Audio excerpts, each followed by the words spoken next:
Is it right to call a religious leader rabbi or pastor?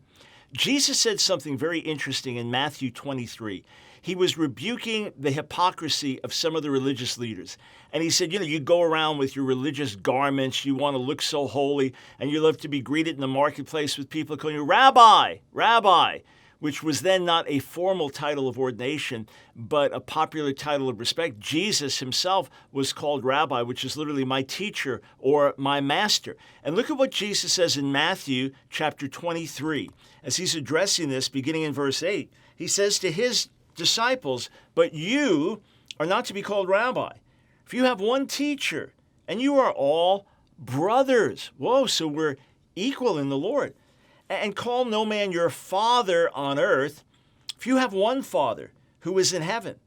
Neither be called instructors, for you have one instructor, the Christ, the Messiah." So do we take that literally?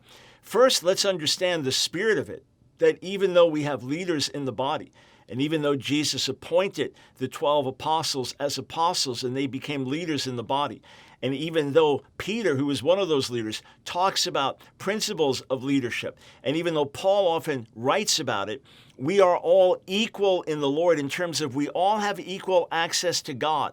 I don't have to go through a human being to get to God. I don't have to go to a pastor or a priest or a rabbi and say, please go to God for me. We are all brothers and sisters equal in Jesus. Yes, there are leaders that are put in place to lead, and yes, God gives them authority. But this is authority among equals because we have one master and one Lord. What about calling someone rabbi or pastor? After all, the word pastor means shepherd, and we have one shepherd, Jesus.